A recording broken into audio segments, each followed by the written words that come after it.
San Benito de Nursia, el santo que venció al diablo, obró milagros imposibles y transformó la historia de la humanidad.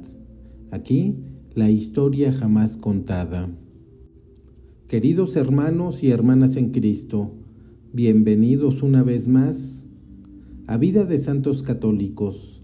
Hoy vamos a sumergirnos en una historia más extraordinaria, más poderosa y más transformadoras que jamás se hayan contado en la historia del cristianismo. Una historia que cambió el destino de Europa.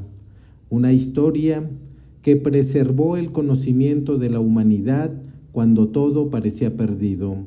Una historia de un hombre que renunció a todo lo que el mundo podía ofrecerle para encontrar algo infinitamente más valioso. Pero antes de continuar, necesito hacerte una pregunta muy importante.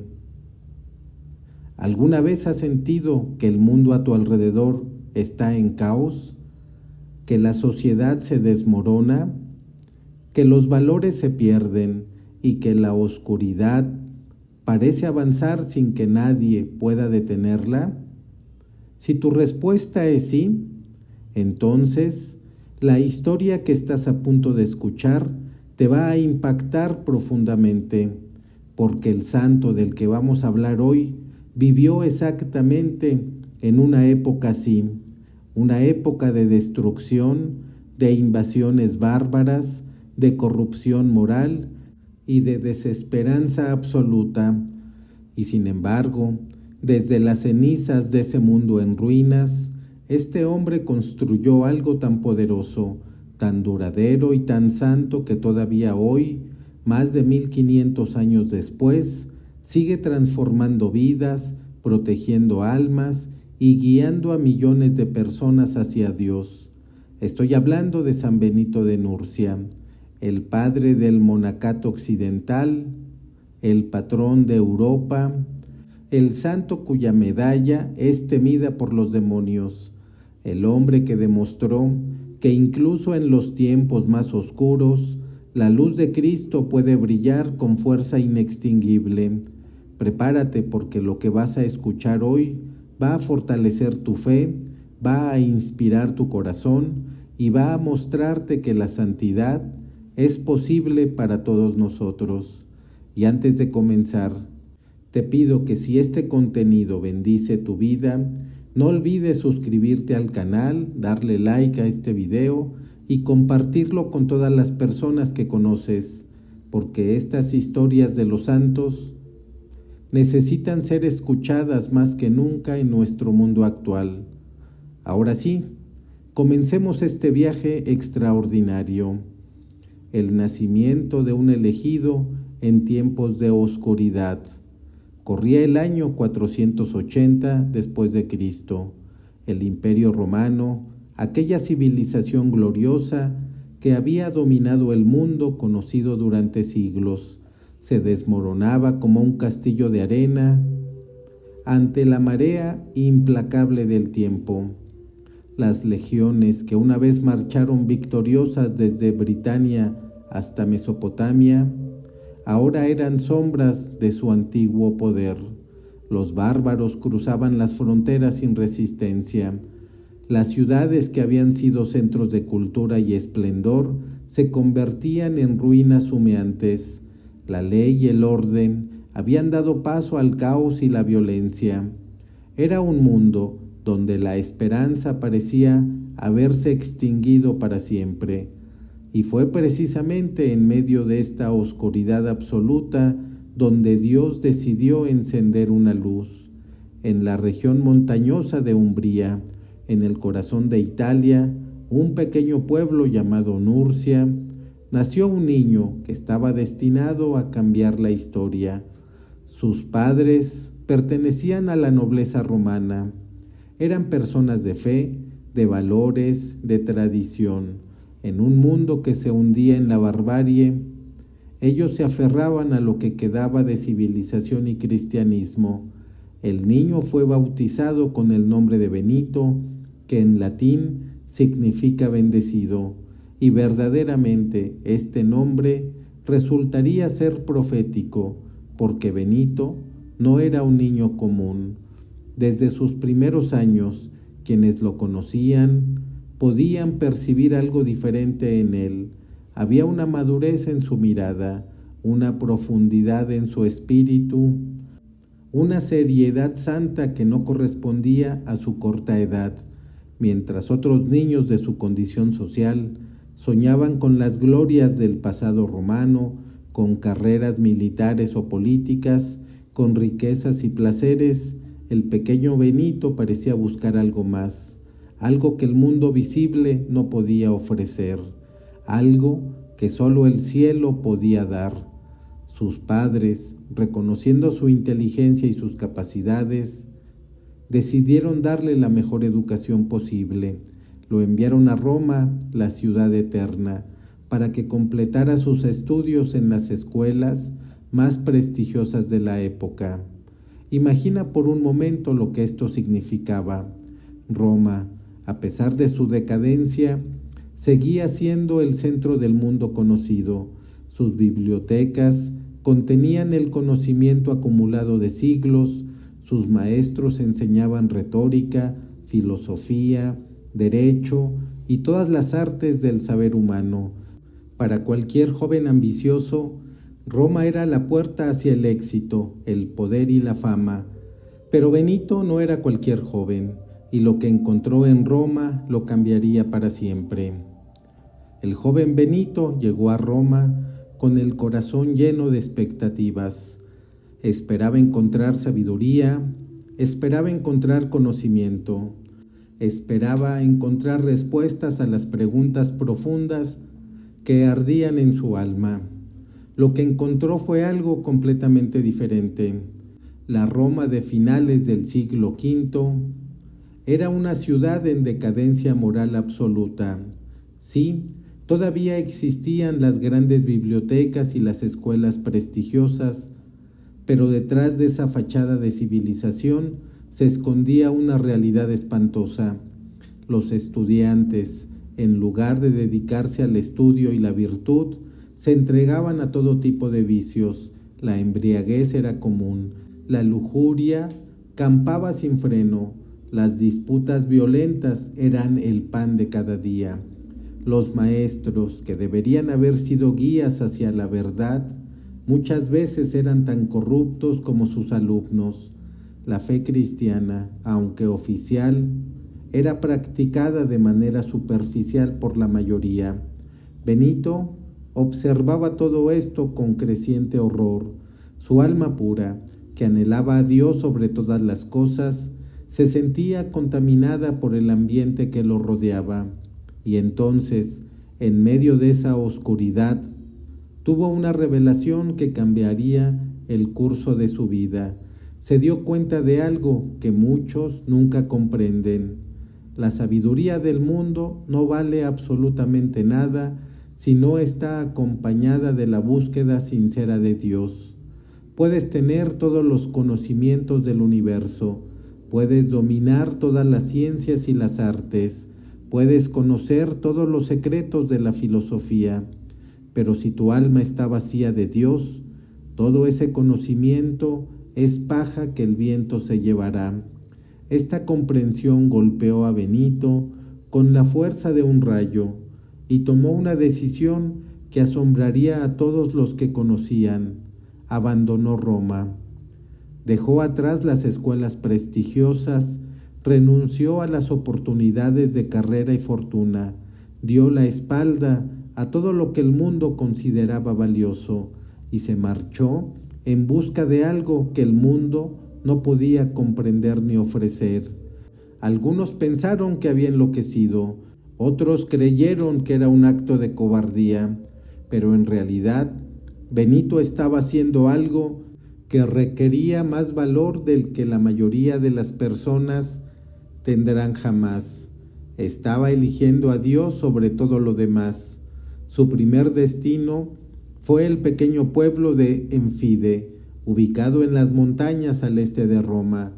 Allí, alejado del ruido y la corrupción de la ciudad, comenzó a llevar una vida de oración y recogimiento.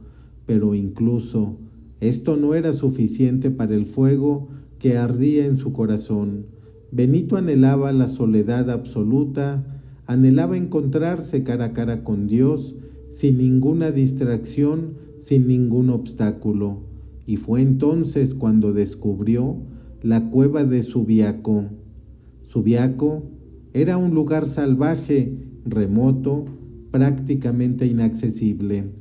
En las laderas de la montaña, entre rocas escarpadas y vegetación agreste, había una cueva que parecía haber sido preparada por la providencia divina para el propósito especial.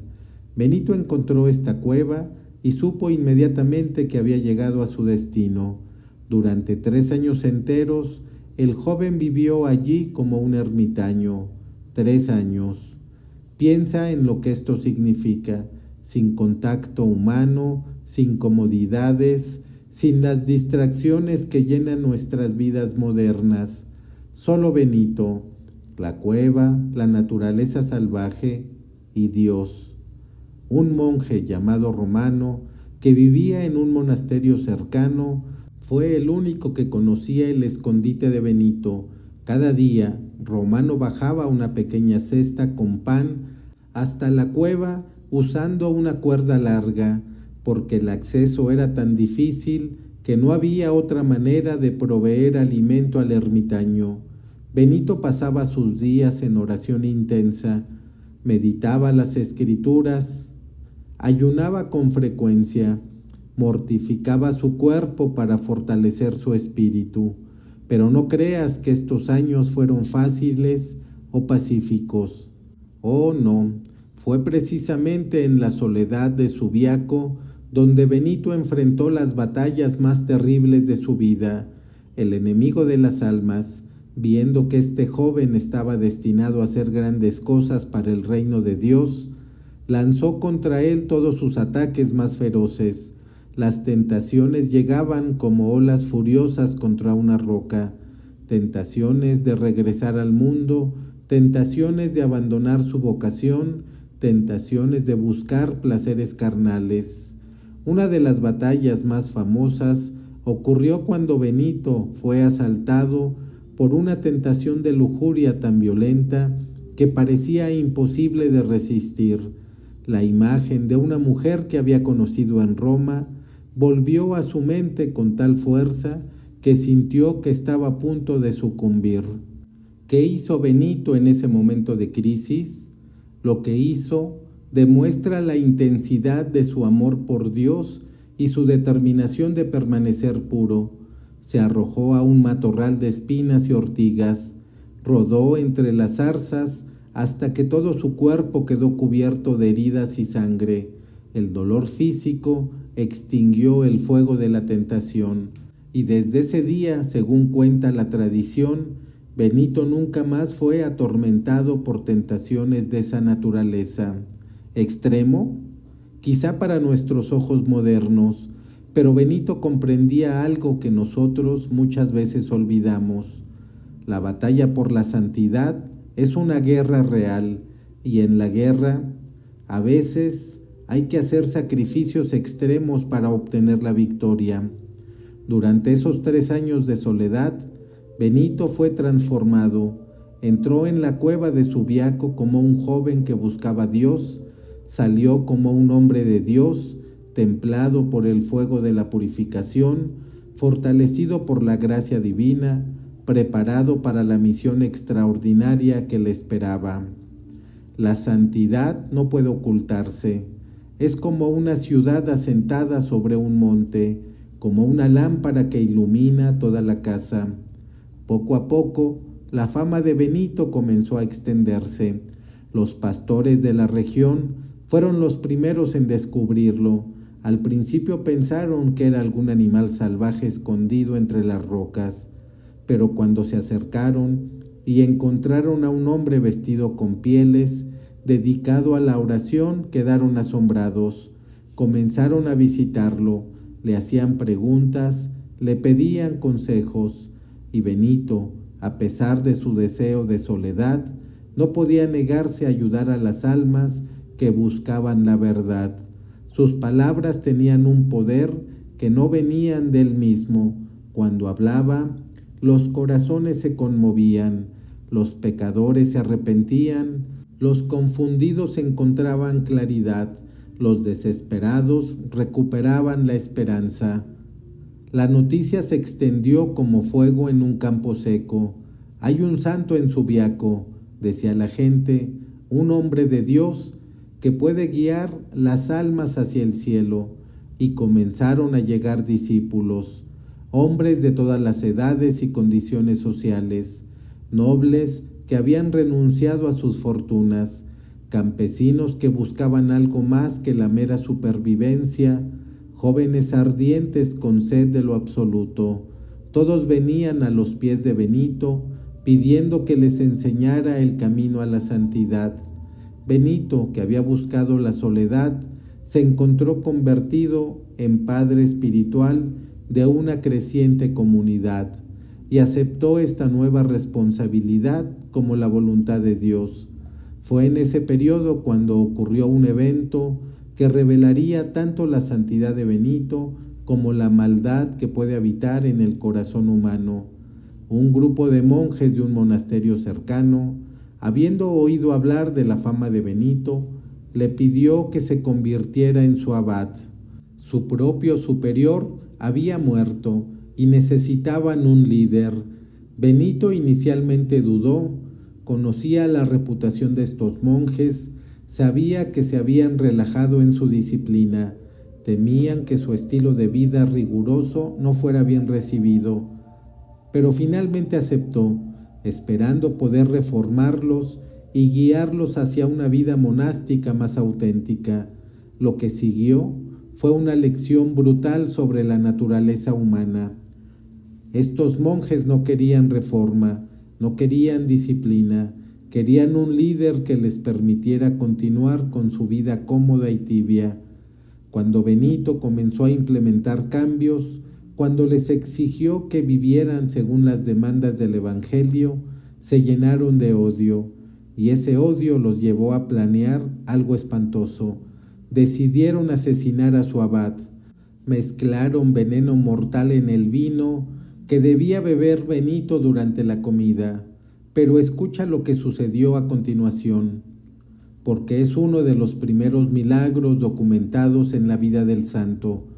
Cuando Benito bendijo la copa, según era su costumbre antes de beber, el vaso se rompió en 1000 pedazos, se hizo añicos, como si una mano invisible lo hubiera golpeado. El veneno se derramó sobre la mesa, revelando la traición. Benito miró a los monjes con una mezcla de tristeza y compasión. No los maldijo, no pidió castigo para ellos, simplemente dijo: que Dios omnipotente los perdone, hermanos.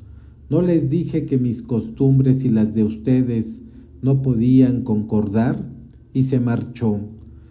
Regresó a Subiaco, a sus verdaderos discípulos, aquellos que genuinamente querían seguir el camino de la santidad.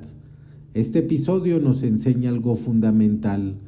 La verdadera santidad siempre provocará rechazo en aquellos que prefieren la mediocridad espiritual, pero también nos enseña que Dios protege a sus elegidos, que ninguna arma forjada contra ellos prosperará, que los planes de los malvados serán frustrados.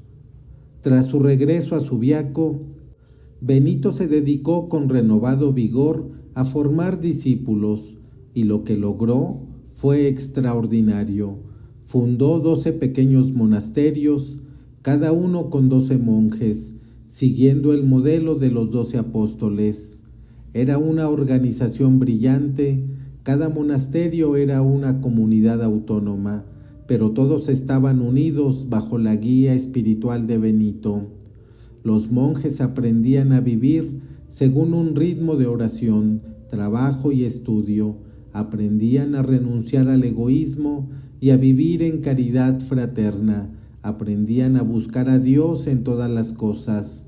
Fue durante este periodo cuando Benito recibió a uno de sus discípulos más famosos, el joven Mauro. Mauro había sido enviado a Subiaco por su padre, un noble romano que reconoció la santidad de Benito y quiso que su hijo fuera formado por él.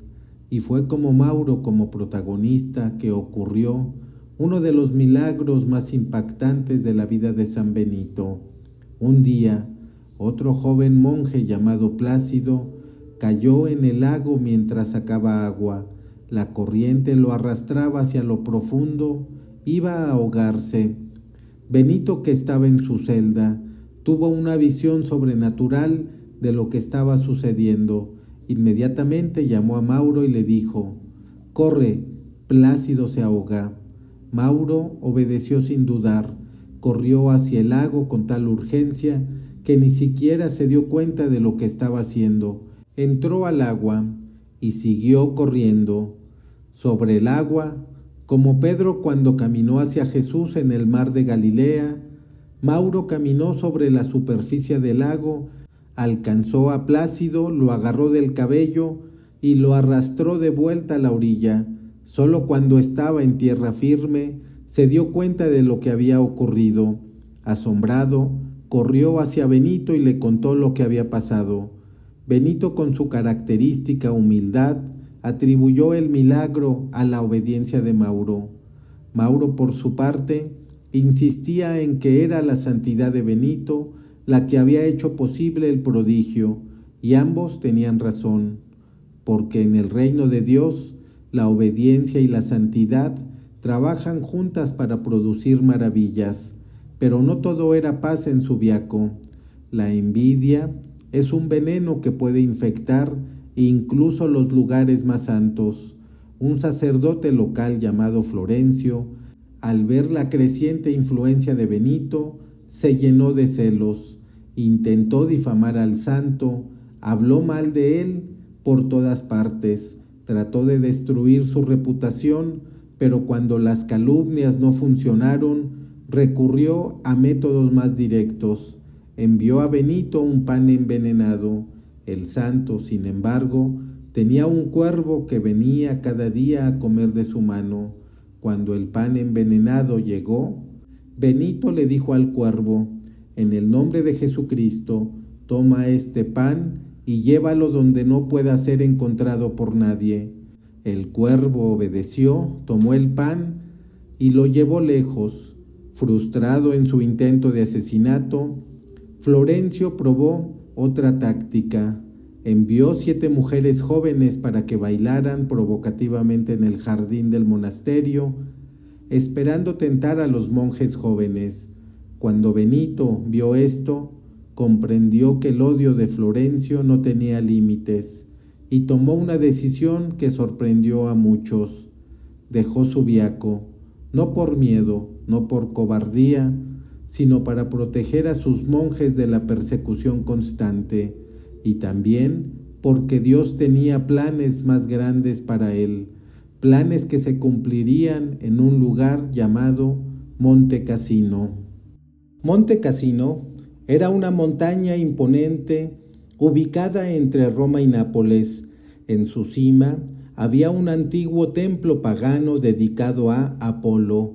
Los habitantes de la región todavía practicaban ritos idolátricos allí, a pesar de que oficialmente el imperio era cristiano hacía más de un siglo.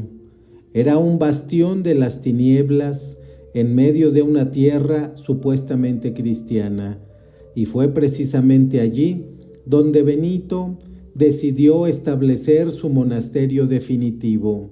¿Coincidencia? No. Benito entendía que la batalla espiritual no se gana huyendo del enemigo, sino confrontándolo con el poder de Cristo. Cuando llegó a la montaña, lo primero que hizo fue destruir el templo de Apolo. Con sus propias manos, ayudado por sus monjes, derribó los ídolos, demolió el altar pagano y quemó los bosques sagrados donde se realizaban los sacrificios impuros. Y sobre las ruinas del paganismo construyó un monasterio cristiano. Fue un acto de tremendo simbolismo, la luz triunfando sobre las tinieblas. Cristo venciendo a los demonios, la verdadera adoración reemplazando la falsa. El diablo, por supuesto, no aceptó esta derrota sin luchar. Los demonios que habían habitado ese lugar durante siglos se manifestaron de múltiples maneras, apariciones aterradoras, voces que gritaban en la noche, obstáculos inexplicables en la construcción del monasterio. En una ocasión, los monjes intentaban mover una piedra enorme que necesitaban para la construcción. Por más que se esforzaban, la piedra no se movía. Era como si estuviera pegada al suelo. Benito se acercó, oró sobre la piedra y varios monjes pudieron moverla sin dificultad. Había un demonio sentado sobre ella, impidiendo que fuera movida. En otra ocasión, un muro que estaban construyendo se derrumbó misteriosamente, matando a un joven monje. Los hermanos estaban devastados, llevaron el cuerpo destrozado ante Benito, y el santo, movido por la fe y la compasión, oró sobre el joven, y el joven volvió a la vida. Resucitó de entre los muertos, no como una leyenda, no como un mito, como un hecho histórico documentado por testigos oculares. Estos milagros confirmaban que Dios estaba con Benito, que su misión era genuina, que el poder del cielo respaldaba su obra. Fue en Monte Cassino donde Benito escribió la obra que inmortalizaría su nombre y transformaría la historia de Occidente. Las reglas de San Benito. ¿Qué es la regla de San Benito? Es un documento de aproximadamente 73 capítulos que establece cómo debe organizarse la vida en un monasterio, pero llamarla simplemente un documento sería como llamar a la Biblia un libro. Es infinitamente más que eso. La regla de San Benito es uno de los textos más influyentes jamás escritos en la historia de la humanidad. Ha guiado a millones de monjes y monjas durante más de 1500 años. Ha preservado la cultura y el conocimiento cuando todo parecía perdido. Ha formado santos, papas, obispos y líderes espirituales sin número. Ha sido el fundamento sobre el cual se construyó gran parte de la civilización occidental. ¿Y cuál es su secreto? La moderación y la sabiduría. Otras reglas monásticas de la época eran extremadamente rigurosas. Exigían ayunos brutales, vigilias interminables, mortificaciones que destruían la salud. Benito, con su profundo conocimiento de la naturaleza humana, entendió que tales extremos no eran sostenibles. Escribió una regla que era exigente, pero no destructiva, disciplinada, pero no cruel, seria, pero no aplastante. Su famoso lema resume todo: ora et labora, ora y trabaja. Esta frase simple contiene una sabiduría profundísima. El ser humano no fue creado solo para contemplar ni solo para trabajar. Fue creado para ambas cosas en equilibrio. La oración sin trabajo puede llevar a la pereza y la fantasía espiritual. El trabajo sin oración puede llevar al activismo vacío y la pérdida del alma. Pero cuando oración y trabajo se combinan armónicamente, el resultado es la santificación de toda la vida. Los monjes benedictinos dividían su día de manera estructurada, varias horas dedicadas a la oración litúrgica, cantando los salmos y alabando a Dios, varias horas dedicadas al trabajo manual, cultivar la tierra, construir, cocinar, fabricar lo necesario para la comunidad, varias horas dedicada a la lectio divina, la lectura meditada de las Escrituras y los padres de la Iglesia, y tiempo para el descanso necesario del cuerpo. Esta estructura creaba seres humanos equilibrados, santos, capaces de contribuir tanto al reino de Dios como al bien de la sociedad.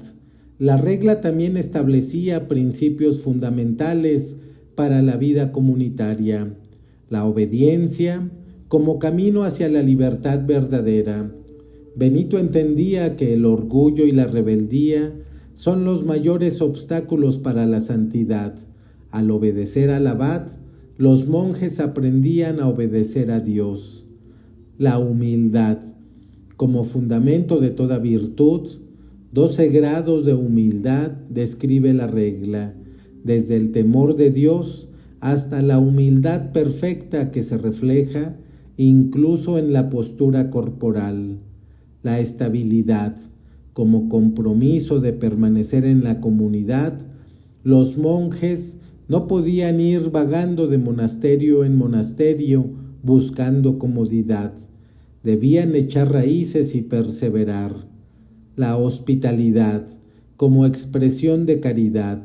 Todos los huéspedes que lleguen deben ser recibidos como Cristo, dice la regla. Esta enseñanza transformó los monasterios en refugios para viajeros, pobres y necesitados. La moderación en todo, ni demasiado poco, ni rigor excesivo, ni laxitud, el camino medio que permite perseverar hasta el fin. Esta regla fue como un faro en la oscuridad de la Edad Media, cuando los bárbaros destruían ciudades y quemaban bibliotecas. Los monasterios benedictinos preservaban los manuscritos antiguos. Cuando la educación prácticamente desapareció en Europa, las escuelas monásticas formaban las nuevas generaciones. Cuando la agricultura se abandonaba y el hambre amenazaba, los monjes cultivaban la tierra y alimentaban a las poblaciones. Cuando la belleza parecía perdida, los monjes creaban arte sacro, música litúrgica y arquitectura sublime. No es exageración decir que sin San Benito y su regla, la civilización occidental podría haber desaparecido completamente. Los monjes benedictinos fueron los que preservaron el conocimiento de la antigüedad clásica, copiaron a mano las obras de los filósofos griegos, los poetas latinos, los padres de la Iglesia. Sin su trabajo paciente y dedicado, no tendríamos hoy ni a Platón ni a Aristóteles, ni a un Virgilio ni a un Cicerón, ni a San Agustín ni a San Jerónimo. Fueron los benedictinos quienes evangelizaron gran parte de Europa. Llegaron a tierras hostiles, enfrentando peligros mortales, para llevar la fe de Cristo a los pueblos bárbaros. San Bonifacio, el apóstol de Alemania, era benedictino. San Agustín de Canterbury, que convirtió a Inglaterra, era benedictino. Y así podríamos seguir con una lista interminable. La influencia de la regla de San Benito se extendió mucho más allá de los monasterios. El modelo de organización, disciplina y servicio que estableció influyó en la creación de universidades, hospitales, orfanatos y otras instituciones. Los principios de liderazgo que enseñó, donde el superior debe ser más un padre que un tirano, influyeron en la teoría política y administrativa. La espiritualidad que promovió, centrada en Cristo y equilibrada entre acción y contemplación, se convirtió en el modelo para toda la vida cristiana occidental. San Benito tenía una hermana gemela llamada Escolástica. Desde su infancia, ambos habían consagrado sus vidas a Dios. Mientras Benito fundaba sus monasterios masculinos, Escolástica estableció una comunidad de monjas no lejos de Monte Cassino. Una vez al año, los dos hermanos se reunían en una casa a mitad de camino entre sus respectivos monasterios. Pasaban el día hablando de las cosas de Dios, compartiendo experiencias espirituales, alimentando mutuamente sus almas con la sabiduría divina. La última de estas reuniones se ha convertido en uno de los episodios más conmovedores de la hagiografía cristiana. Era un día hermoso. Benito y Escolástica habían pasado horas en santa conversación. Cuando llegó la noche, Benito se preparó para regresar a su monasterio, pero Escolástica le pidió que se quedara. «Por favor, hermano», le dijo, «quedémonos hasta mañana hablando de las alegrías del cielo». Benito se negó. Su regla no permitía que pasara la noche fuera del monasterio. Entonces, Escolástica hizo algo inesperado. Inclinó la cabeza sobre la mesa, juntó las manos y comenzó a orar. Y mientras oraba, el cielo, que había estado completamente despejado, se cubrió de nubes. Comenzó a llover, pero no una lluvia normal. Cayó una tormenta tan violenta, con truenos tan fuertes y relámpagos tan intensos, que era imposible salir de la casa. Benito, asombrado, le preguntó a su hermana, «¿Qué has hecho?». Y ella respondió con palabras que resuenan a través de los siglos. «Te pedí y no me escuchaste. Le pedí a mi Señor y Él me escuchó». San Gregorio Magno, que registró esta historia, añade un comentario profundo. No es de extrañar que en este caso una mujer fuera más poderosa que él, ya que deseando ver más tiempo a su hermano, la mujer pudo más, porque según las palabras de Juan, Dios es amor, y quien permanece en el amor, permanece en Dios. Así que con toda justicia pudo más la que más amaba. El amor venció a la disciplina, la ternura superó a la rigidez, y los dos hermanos pasaron toda la noche hablando de las cosas celestiales. 3 días después, mientras Benito oraba en su celda, tuvo una visión.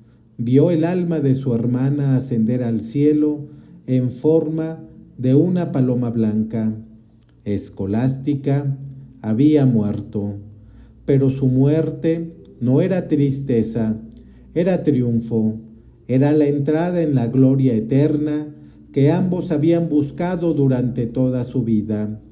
Benito ordenó que trajeran el cuerpo de su hermana a Monte Cassino y lo enterró en la tumba que había preparado para sí mismo, para que aquellos que habían sido unidos en el Espíritu durante la vida estuvieran unidos en el sepulcro en la muerte.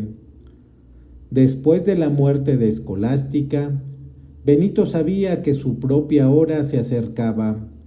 Había vivido más de 70 años, había fundado monasterios que transformarían Europa, había escrito una regla que guiaría a millones, había formado santos que continuarían su obra. Su misión estaba cumplida. 6 días antes de su muerte, ordenó que abrieran su tumba. Poco después, comenzó a sufrir una fiebre intensa. Su cuerpo se debilitaba, pero su espíritu se fortalecía. El 6º día, pidió que lo llevaran al oratorio. Quería morir en la presencia del Santísimo Sacramento. Quería partir de este mundo en el lugar donde había pasado tantas horas en oración. Sus monjes lo sostuvieron, lo llevaron ante el altar. Allí recibió el cuerpo y la sangre de Cristo en la Sagrada Comunión. Luego, con sus últimas fuerzas, levantó las manos al cielo y mientras oraba, sostenido por los brazos de sus discípulos, entregó su alma a Dios. Era el 21 de marzo del año 547. En ese preciso momento, dos de sus monjes que estaban en lugares distantes tuvieron la misma visión. Vieron un camino cubierto de alfombras e iluminado por innumerables lámparas que subían desde Monte Cassino hacia el cielo, y al final del camino, un hombre de aspecto venerable les preguntó: ¿saben qué camino es este? Respondieron que no, y el hombre les dijo: este es el camino por el cual Benito, el amado del Señor, ha subido al cielo. Así murió el padre del monacato occidental, no en batalla, no en persecución, no en martirio de sangre, sino en paz, rodeado de sus hijos espirituales, con las manos alzadas hacia el cielo, en comunión con Cristo, una muerte santa para coronar una vida santa. La muerte de San Benito no fue el final de su historia, fue apenas el comienzo de su influencia universal. Sus discípulos llevaron su regla por toda Europa. En los siglos siguientes, los monasterios benedictinos se multiplicaron como las estrellas del cielo. Francia, Alemania, España, Inglaterra, Irlanda, no había reino europeo que no tuviera sus abadías benedictinas. Estos monasterios se convirtieron en centros de civilización cuando las ciudades romanas cayeron en ruinas. Los monasterios preservaron el conocimiento. Cuando los caminos se volvieron intransitables, los monasterios ofrecían hospitalidad a los viajeros. Cuando la agricultura decayó, los monjes enseñaron nuevas técnicas de cultivo. Cuando la medicina se olvidó, los monjes cuidaron a los enfermos con remedios herbales. Cuando el arte pareció morir, los monjes crearon manuscritos iluminados de belleza incomparable. Cuando la música se perdió, los monjes desarrollaron el canto gregoriano. La civilización europea debe su supervivencia en gran medida a los hijos de San Benito, y la influencia continuó creciendo. Varios papas fueron monjes benedictinos, incluyendo a San Gregorio Magno, uno de los pontífices más grandes de la historia. Incontables santos surgieron de la tradición benedictina: San Bonifacio, San Beda el Venerable, Santa Hidelgarda de Bingen, San Anselmo de Canterbury. La lista es interminable. Otras órdenes religiosas bebieron de la fuente benedictina: los cistercienses, los camaldulenses, los olivetanos, los silvestrinos, incluso órdenes como los dominicos y los franciscanos reconocen su deuda con la tradición monástica que Benito estableció. En 1964, el Papa Pablo VI proclamó a San Benito como patrón de Europa. No fue un honor vacío, fue el reconocimiento de una verdad histórica innegable. Europa, en muchos sentidos, es hija de San Benito. La cultura europea, los valores europeos, las instituciones europeas, todo esto lleva la huella del monje de Nurcia.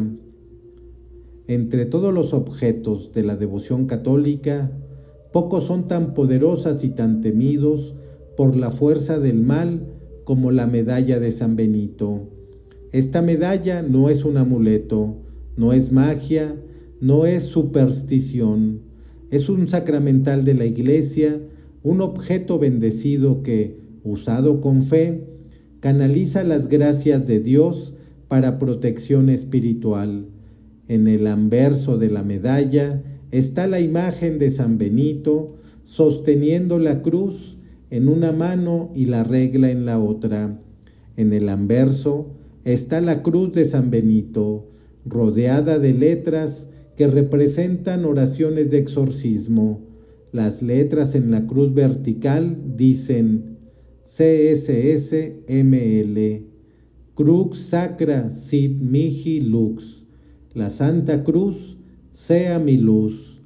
Las letras en la cruz horizontal dicen NDSMD, Non Draco Sit Mihi Dux, que el dragón no sea mi guía. Alrededor de la cruz están las letras BRSN, SMV, SMQ, LIVV. Va de retro satana. Nunquam suade mihi vana, sun mala quae libas, ipse venena vivas. Aléjate, Satanás, no me sugieras cosas vanas. Es malo lo que ofreces, bebe tú mismo el veneno.